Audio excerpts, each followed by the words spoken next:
Okay, everyone, I'm here with my good friend Jason Campbell and Boomer. Jason leads a breathwork session every Monday to Thursday for 45 minutes that I've been tuning into for the last few years. And he is an expert on breathwork and teaching tools, not just every morning in the morning routine, but tools you can use throughout the day when you get all stressed out or something related at work that you can just use to calm yourself down. So breathwork has just been transformational in my life over the last few years. And when you come to the U 3.0 retreat, Jason's going to be leading us every single morning in a morning breathwork session. And Boomer tunes in. So that's why he's here. He tunes into the breathwork in the morning. But Jason, it's awesome to have you. Can you share a little bit about your background and how important breathwork is, especially as a part of a routine in the morning and then, throughout daily life? So Boomer is our residential Zen dog. Boomer comes in and breathes with us. When I talk about the monkey mind, he goes and grabs the monkey. It's actually kind of amazing. He has a little monkey toy he grabs. So if we take a look at, you hear breath work and, breathing, what does that even mean? Well, if we look at it, we take about 20-ish thousand breaths a day. And so most of the breaths are not done with mastery or not done with mind intent or not done with deliberateness. We just breathe because if we don't, we die. But if we also think about what's the lowest hanging fruit for wellness? Okay, well, how long can you go without food? How long can you go without water? How long can you go without sleep? How long can you go without breath? Okay, so breath is pretty important. We also look at breath.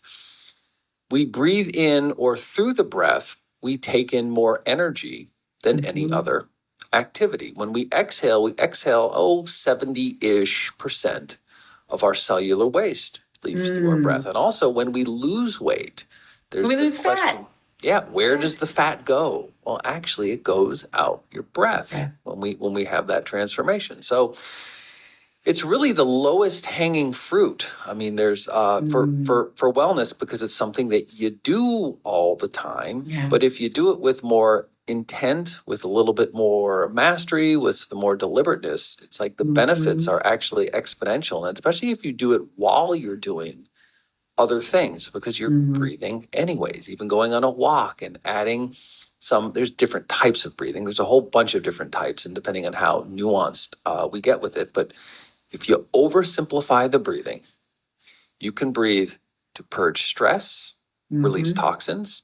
You can breathe to increase energy, or you can breathe to regulate and stay even. So is it up? Is it down? Is it neutral? That's what do I need right now? In the oversimplification. Yeah, do you need more energy? Do you need less stress? Or do you just need to regulate and self-regulate your emotions now? Obviously, it's a lot deeper than that, but that's how we can think of it with the breath. And so what we'll do in the morning with the retreat, we'll do morning breath, because morning breath is different than evening breath. It's much different than sleeping breath. Like, what do you do first thing in the morning? And that's part of the nuances. And I'll take you through the process, because what we'll want to do is we'll want to purge stress and purge toxins. It's almost like if we have picture a cup of water, and you have a cup of water that has a little bit of dirt in it, and the dirt settles, like the sediment settles. Okay, we can put more water in it, and that's okay to do, but let's clean the sediment. Let's clean the cup. Let's clean it out. And so that's what we do with the breath. We clean the insides, and then we start to put more energy in. It's like we make a deposit into the energy bank account so that you have a lot of money to go spend, a lot of energy to go spend throughout the day. Because, and one thing that happens is we all understand that if you spend more than you deposit over a period of time, you're going to run into deficit. You're going to have, if you spend here and you deposit here, okay, get away with it for a while, but at some point it's going to catch up with you. But energy is the same way. So if you're spending this much energy and you're depositing this much energy, at some point you get into energy deficit and something goes wrong.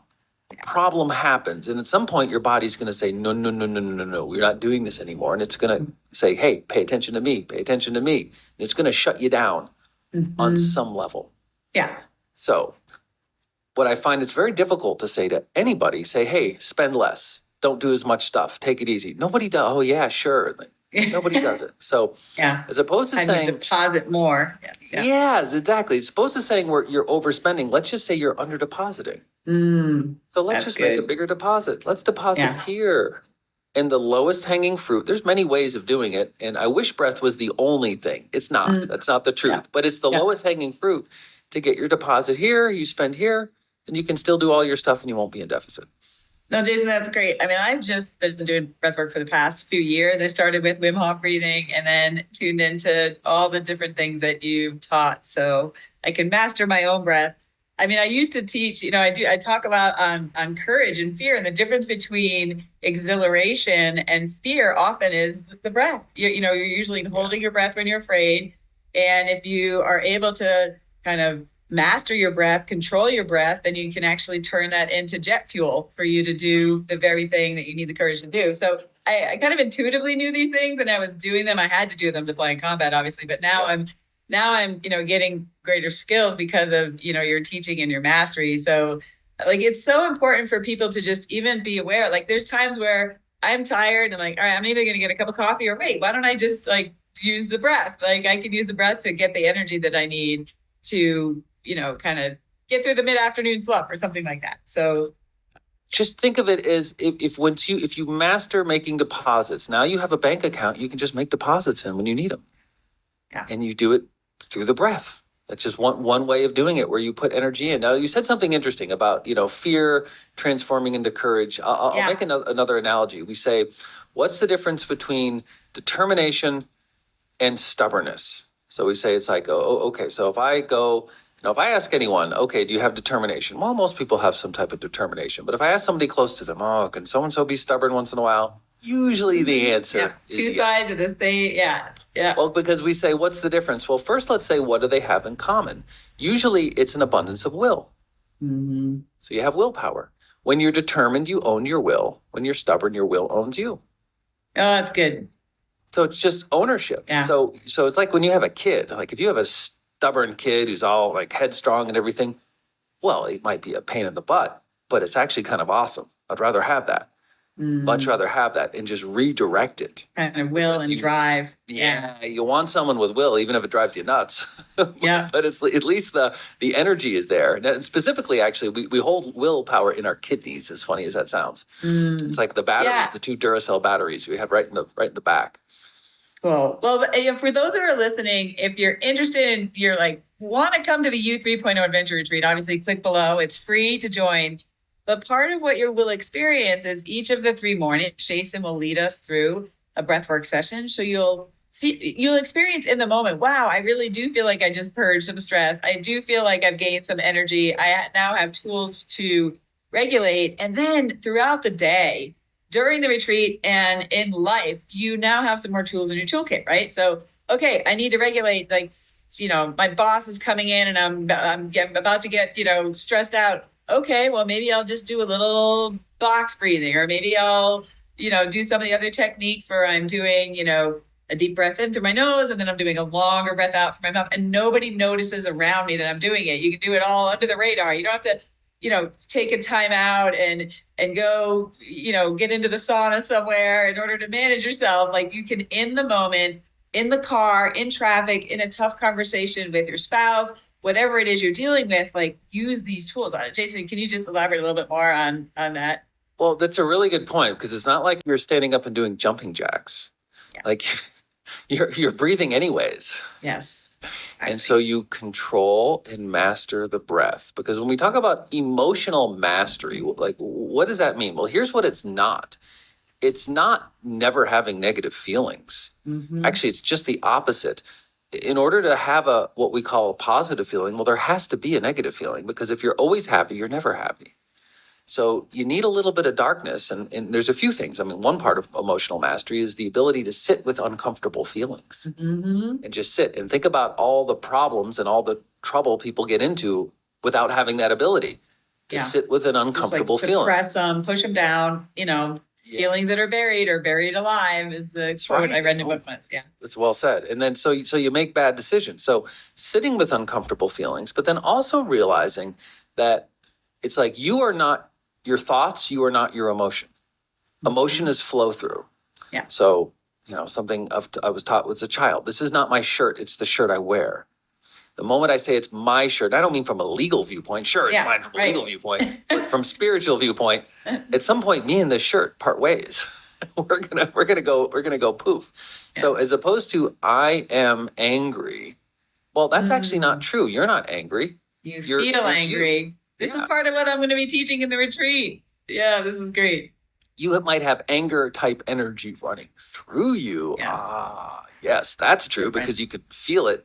But it's not your identity. Yeah. Yeah. Then that creates a little bit of space between you and the emotion. And guess what? It'll pass. I mean, it might come back, sure, but it's like clouds. They will pass, and just gives you a little bit of space, a little bit of energy to process. And then when you use the breath to process, it just helps purge. It helps level everything out, and it helps purge. That's part of emotional mastery with the breath. The cool thing is, if you're listening and you think you could use some more tools to be able to help, process emotions, regulate your stress, right? Which helps you sleep well, helps you show up as your best self. We breathe for free. We breathe for free, right? So these tools, you don't have to go buy something. You don't have to go somewhere. Just some more tools in your toolkit for you to be able to go throughout life with more awareness and intention, so that when the monkey brain takes over, which it does all the time, you have more tools to kind of bring yourself back to the center using the breath. So sign up for the U 3.0 Adventure Retreat, which is also free, and you will get more wisdom from my good friend, Jason Campbell, as he leads us through these breathwork sessions in the morning and provides more tools for you for when you leave the retreat to bring with you, because you have your breath. The breath is yours, and you and the divine, right? And so you have these tools when you leave to be able to use throughout your life. Thanks, Jason. Thank you.